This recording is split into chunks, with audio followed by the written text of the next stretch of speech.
De La Soul and God. I'm going to try and connect these two. They connected in my mind, but hopefully it means something. It means something to you also. I was sitting and spending some alone time this morning, and one of the songs that kept hitting me was the song Ego Trip. And if you haven't listened to it, it's a classic by De La Soul. It's all Balloon Mind State. It's actually my favorite album that they've ever done. I think one of the least appreciated groups of all time. Also, even with all the accolades that they get, I believe that they're the Rolling Stones of hip hop, and they changed the game. And they not only changed the hip hop game, but changed the game for me, because in 1989, when I listened to 3 Feet High and Rising, my mind was blown because these guys were completely themselves. They weren't driven by what was popular at the time. And for me, it freed me, because we didn't have the means to be able to get the things that were popular. So, for a kid who didn't have all the same things as everybody else, it really gave me a voice. And when I was listening to that song this morning, I was thinking about that song, Ego Trip. I was like, man, this is going to be so profound. I'm spending time with God, and I'm really going to break down the lyrics. And then I looked at the lyrics, and I really couldn't find anything in the lyrics that resonated with me, but the overarching message of the whole entire song, Ego Trip, that's what resonated with me. Because there were so many people throughout my life, and I don't know why I had this challenge, but there were so many times where I saw people fronting, trying to be something that they weren't. And De La Soul, in this song, Ego Trippin', was just talking about just being yourself, being okay, being content exactly where you were, having joy in life, which was falling in love with, your current circumstances and allowing magic to happen. And what I noticed is that this song really, really grabbed me. And, it helped me to realize that throughout my life, I need to keep my ego in check. And then as I ran down and I was spending time with God, he was like, well, insecurity, whenever it shows up to the party, then it brings its friend ego, and ego is always inviting pride. And then pride always causes things to fall. So that's not a party that you want to be at when those three are there. When insecurity, ego, and pride are there, that's not a party you want to be at. And in Proverbs 27, it shows us step-by-step how to keep our ego in check. So how does De La Soul and God connect? Well, stick with me for the next little bit and you'll find out. So let's get this party started. Nothing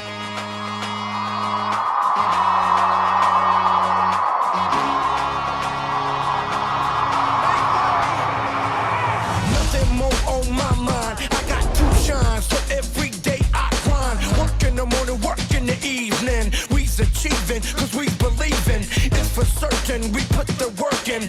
We ain't stopped just because it's hurting. Right before your eyes, so it's coming to no surprise. The takeover is televised. Over and over and over again. Make no mistake, we continue to win. Defeat never known, cause I will not lose. They wanna mimic my moves, but can't walk in my shoes.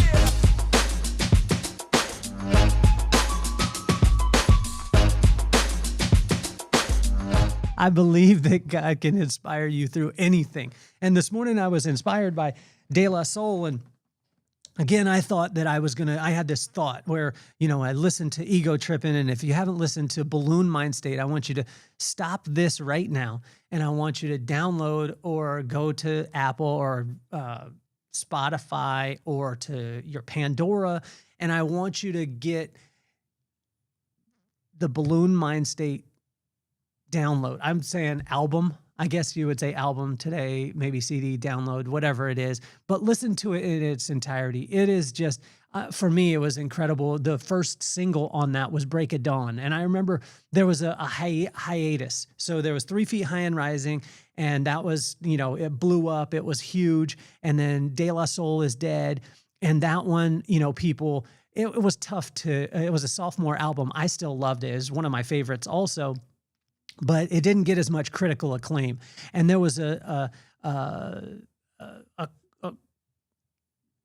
distance in between De La Soul is Dead and Balloon Mind State. And when Balloon Mind State hit, the first single was Break of Dawn. And it is, oh gosh, it blew my mind. But Ego Trippin is on that one, and what I would suggest is just listen to not only that song, but listen to the whole album in its entirety. And it really inspired me. And like I said, I was looking at the lyrics, and I looked them up this morning. I was sitting at the beach, spending alone time with God, and um, I thought that the lyrics were going to be so profound, and the lyrics are always good. Dave was a phenomenal lyricist. I believe one of the best. Pastanews, unbelievable lyricist. With wordplay, everything like that. DJ Maceo with the beats, the Prince Paul with the production, all those things. But I really thought that I was going to be it was going to be profound, the lyrics. But it wasn't so much the lyrics of Ego Trippin'. It was the overarching message of it, that they were joking about all of the things that were happening. And this was 93, I think, that Balloon Minds Day came out. And there was a lot of ego in hip hop. And there has been all the time, a lot of bravado, everything like that. And they were just basically calling out everybody that was doing those things. And they almost kind of made fun of it, but in a lighthearted way. And it was incredible. And then as I looked at it, what God opened up to me, and I shared it with you just a second ago, is that generally insecurity always invites its friend ego to the party. And, ego always travels with pride. And so when you have insecurity, ego, and pride, pride comes before the fall. So just be conscious of this, because that's not a party that you want to be at all, because generally everything goes sideways once pride comes in.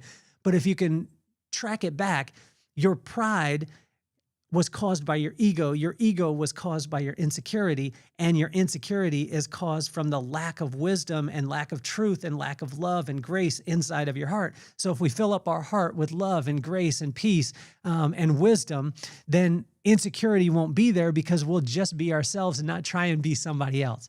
And in Proverbs 27, it literally, like when I looked at this, it showed us step by step how to keep our ego in check. Now, ego isn't always going to be a bad thing. Sometimes you need to have a little bit. You need to have that little bravado. I watched my son last night. I watched him on the phone. How great is technology? So he was playing FNL, but my daughter was doing her performance, Cobb, which is Carlsbad on Broadway.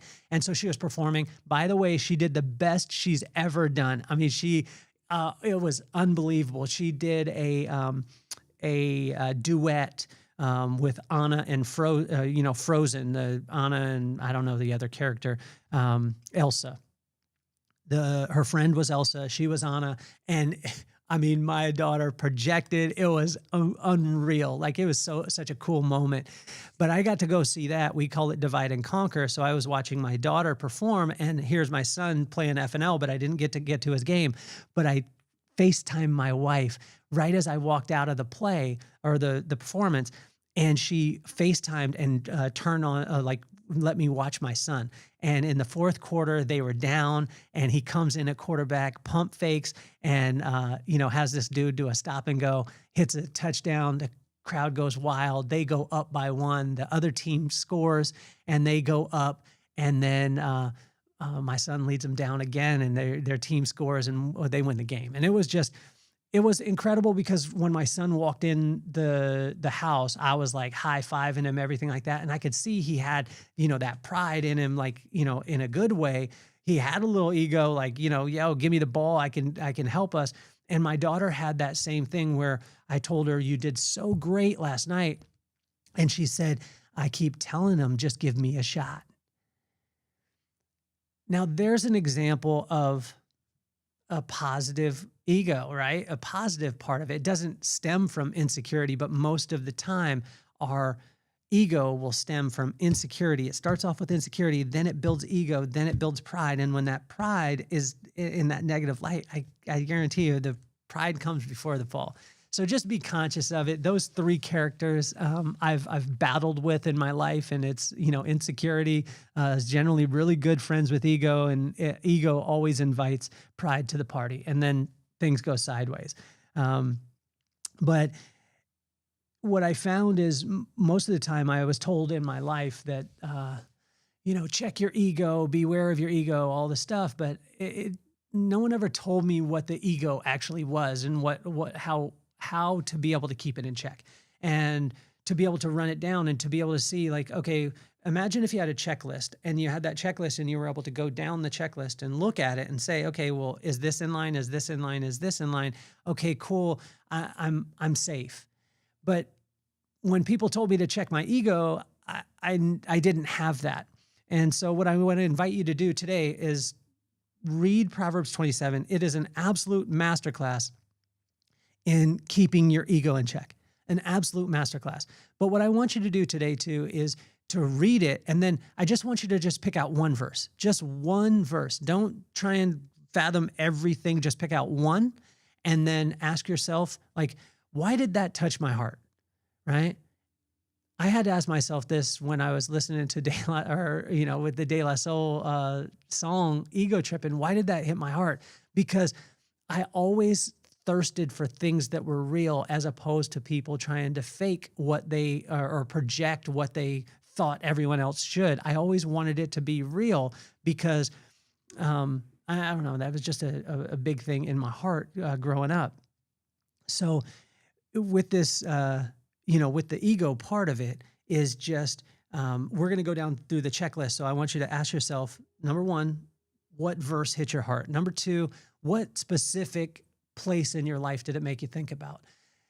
De La Soul hit my heart. What did it make me think about? It made me think about it when I was a little kid and we couldn't get the things that other people had. And I couldn't have the style that everyone else had because we couldn't afford it, not because I didn't want it. And it helped me to realize that just being yourself was great. What action can I add to that today is anytime that I feel ego starting to step in, ask myself, where's the insecurity?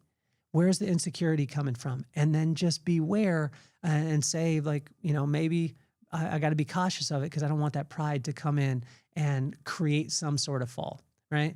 And so just, again, one verse, just look at one verse, one actionable item today. That's what I would invite you to do. Well, let's go through this because that's why we're here is Proverbs 27. It's a masterclass in ego. And so in the first one, in verse 1, it talks about stay present, humble, and grateful. If you'll stay present, you'll sit in and you stay humble, meaning that you know that you're not the one that is always going to have all the answers, that God has the answers and he's going to give them to you. When you spend time with him, he's going to give you wisdom. It keeps us humble.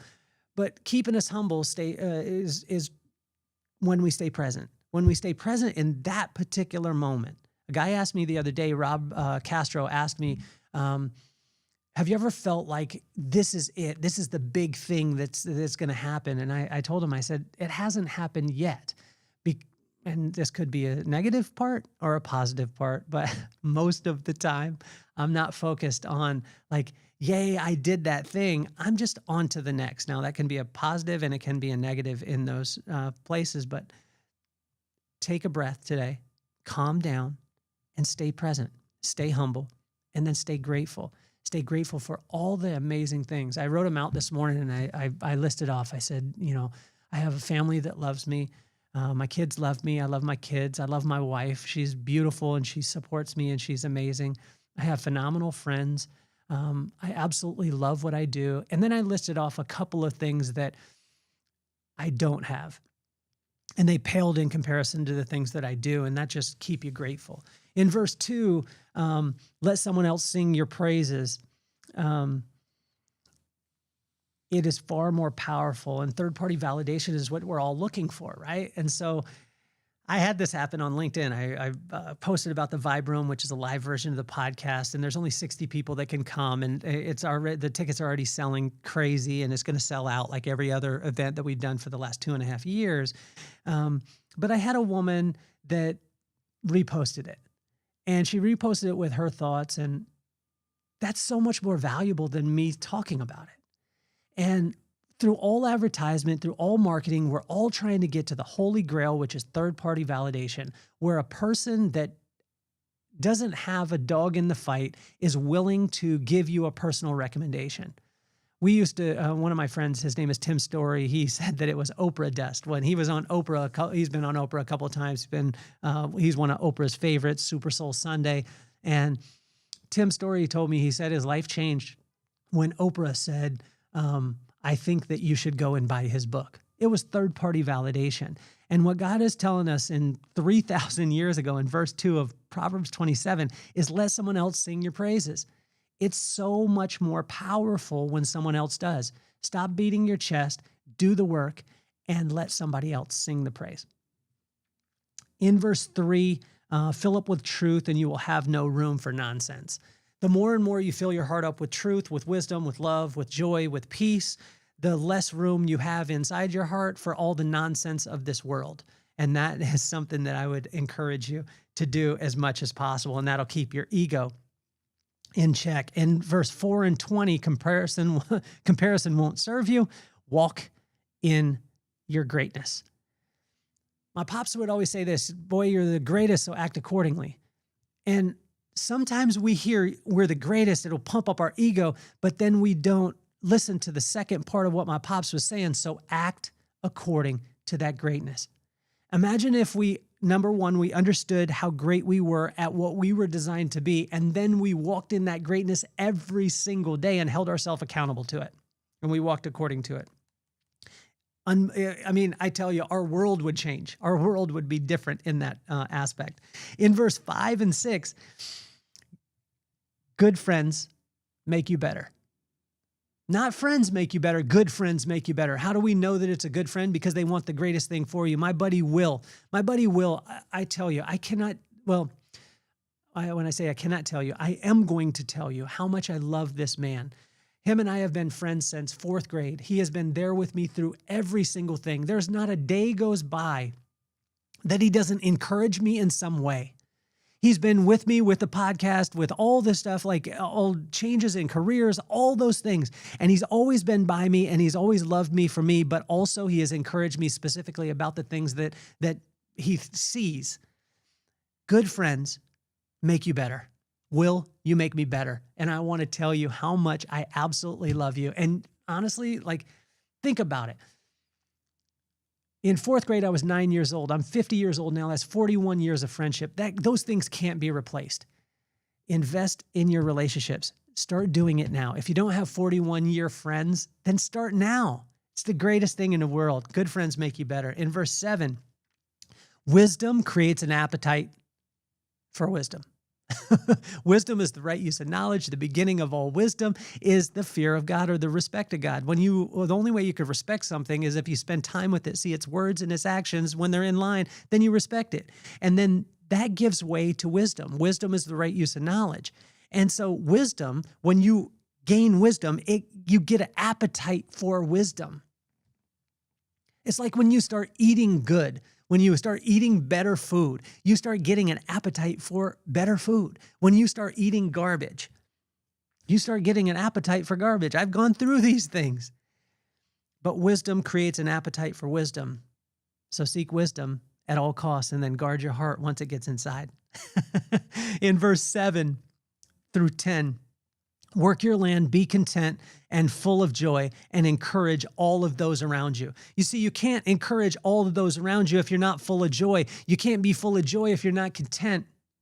And you won't be content if you just don't work your land. If you try and work someone else's land, you won't be content. You'll always be looking for something else. And when you're looking for something else, you won't have joy, which is the art of falling in love with your current circumstances and allowing magic to happen. And when you are not joyous, and you're not in love with your current circumstances, not that they have to be perfect or you have to change the circumstances. I'm just talking about falling in love with them. When you're not, then you won't be able to truly encourage people. People need encouragement. You need encouragement. And I want to encourage you right now that you're exactly where you need to be. God has you exactly in the right place at the exact right time. And if he needed you in another place, he would have you there. And even with the trials, the struggles, the challenges that you go through, the dark times, the valleys, all those things, what God is saying to you is everything is going to be okay. And if it's not okay, it's not the end. So fall in love with what is happening right now, and you'll be able to encourage people around you. And when you encourage people around you, they'll want to be around you, and things will start to grow around you because you encouraged it. But to encourage people, you got to have joy. To have joy, you got to be content. And to be content, you have to just work your land.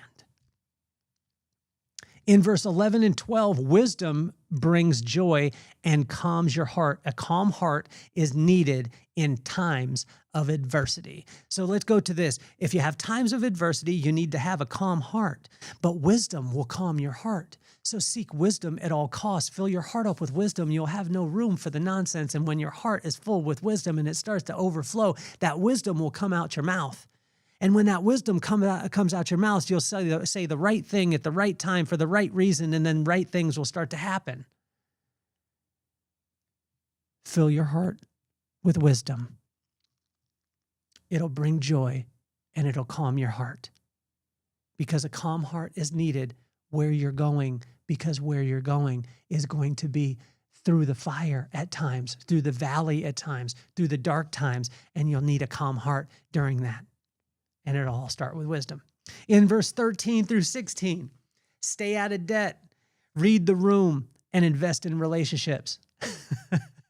Stay out of debt personally, professionally, spiritually, and financially. Read the room, understand and know. It talked about in this that if you praise someone too early in the morning, they'll take it as a curse. I've been in these times where I've tried to motivate someone or trying to inspire somebody when all they needed was a hug. I find this with my 16-year-old daughter a lot of times. I try and give her the answers, and she's like, yeah, whatever. You didn't listen to me. And then she moves on. Read the room and invest in relationships. If you have the opportunity to have a will in your life, a will for me is a 41-year friendship that is through the thick and thin and even thinner and even thinner. But there's always encouragement, and he always makes me better. In verse 17, good friends bring great returns. Invest in good friends and be one. In verse 18, whatever you treasure will feed you its fruit, so choose wisely. What do you treasure? What's the most important thing? Take it to business. What's the most important thing in your business? What do you treasure? That will feed you its fruit. So just choose wisely what you treasure. In verse 19, in most cases, it's a heart condition. I had someone ask me the other day, he said, how do you fix your mindset? How do you have a strong mind? How do you have the attitude? Because your attitude determines your altitude. One of the only things you can control in life is your attitude, the way that you react to something. And he was asking me these questions. What about your mindset? What about your mindset? What about your mindset? And I said, in most cases, it's a heart condition. You see, most of us try and work on our mind. And the mind is just simply our intentions. It's what we intend to do, but our heart is what we actually believe. And if we take the time and we fill our heart up with things that are of truth and wisdom, then we'll start to believe that wisdom. We'll start to believe that truth. And once that starts to happen, that belief system then will transfer into the intentions when you walk in the room, and those intentions then will turn into your actions. And when you get those in line, it creates an irresistible vibe. Because in most cases, it's a heart condition. In verse 21, you will be tested by the praise you receive. This one blew my mind because most people are like, oh, when you're hard times, they'll show you who you are. But when the good times happen, when you're praised, it will expose what your character is. You'll be tested by the praise that you receive. In verse 22, ego isn't easily remedied, so just be conscious of it. Remember that insecurity is the one who runs with its friend ego, and ego always brings its friend pride. And pride comes before the fall, and that party is not something that you want to be a part of. In verse 23, wisdom creates wealth, but wealth doesn't create wisdom.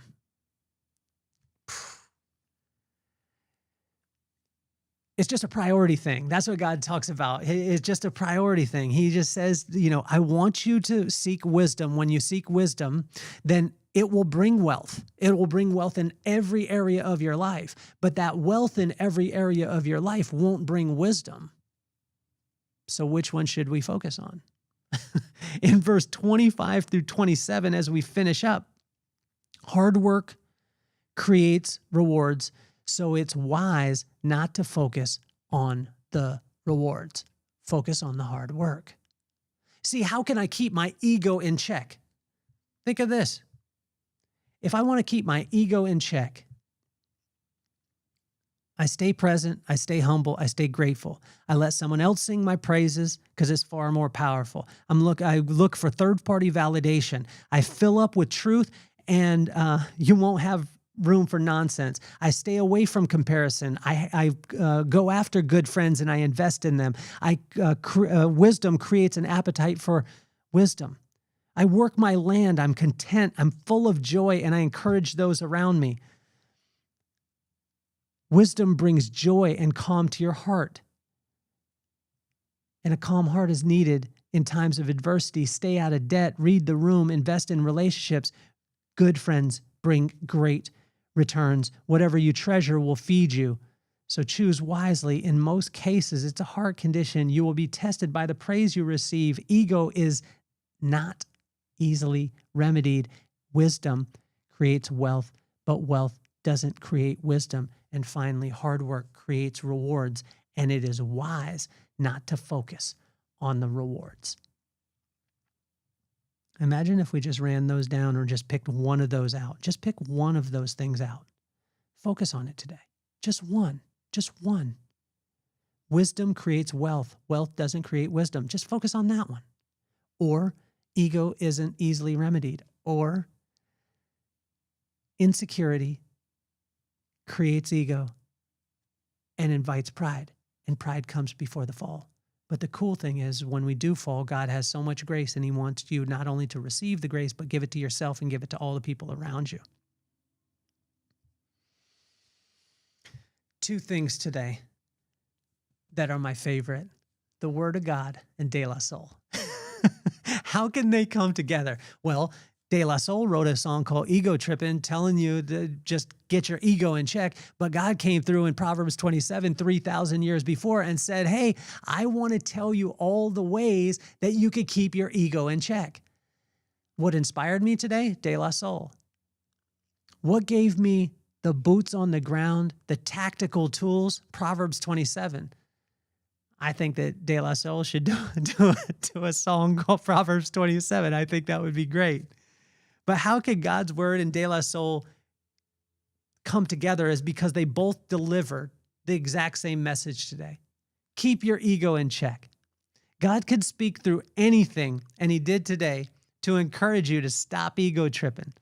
I love that God never brings his word to indict us, but to give us the tools to avoid the inevitable pain that comes with our ego. You see, insecurity creates ego, and ego invites pride, and we all know that pride comes before the fall. So stop ego tripping. Listen to Balloon Mind State today. I invite you to share this with a friend who needs to hear it, and ask yourself this question: where has your ego not served you in the last week? And then write down one of the verses from Proverbs 27. Write out why it hit your heart. Write out what did it make you think of, specifically a time in your life, and then what action can you add to it today. I hope you have a phenomenal day. My name is Kelly Cardenas, and I'm officially off the hot seat. Peace, love, and soul.